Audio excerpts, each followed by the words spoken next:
सामान्य वर्षा हेले जलबंदी होउछन्ति Bhubaneswar जागमरा अंचलर Malik complex waste बासिंदा समस्यार समाधान ପାଇଁ कम्प्लेक्स डेभलपमेंट सोसाइटी पक्षरु अधिवेशन ने आलोचना करा जाई बीएमसी और सरकार को अवगत करा जाईछि। या सब बैठक रे आगामी 2025-26 वर्ष ପାଇଁ सोसाइटीर नूतन कर्मकर्ता चयन करा जाईछि। इंजीनियर प्रशांत पंडा सभापति एवं प्रदीप्त कुमार महांती साधारण संपादक भाव निर्वाचित होइछन्ति। अन्य मानक मध्यरे प्रसन्न कुमार साहू गगन बिहारी पाही उपसभापति भाव निर्वाचित होइतिबा बेले पवित्र छाटोई संस्कृति संपादक भाव निर्वाचित होइछन्ति। पूर्व सरकार समय बहु समस्या दूर होइछि और आगामी दिन में सोसाइटी गठनमूलक और कॉलोनीर उन्नतिमूलक और सामाजिक कार्य निमंते प्रयास जारी रखिबो बोली कहिसन्ति नूतन सभापति। आमर बर्तमान जहाँ जो वाटर लग हो वर्षा दिन आसला तो यहाँ तो एंटायर एरिया आप जानते एंटायर एरिया वाटर लग एरिया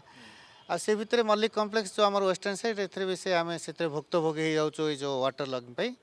तेणु आम बर्तमान ये स्टार्ट करूँ जे केमी सरकार को आम परस्यू करें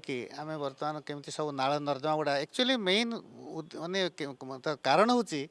जो पटु जमी जाऊँगी नाल नर्दम सी 3 फुट 2 फुट 3 फुट नमी जाए कि आम ऊपर सफा करदे सी आउ थे आर वर्ष जोटा से आम थे जो भल सफा कर दिते एत हुआ धीरे धीरे बहुत प्रोब्लेम सल्व है बहुत प्रोब्लेम सल्व है आम रहा भितर लगिचु आम तो छोटिया कलोनी ना 40-50 टी घर आम लगिचु अनबरत आमर गोटिक सेटा हूँ मेन।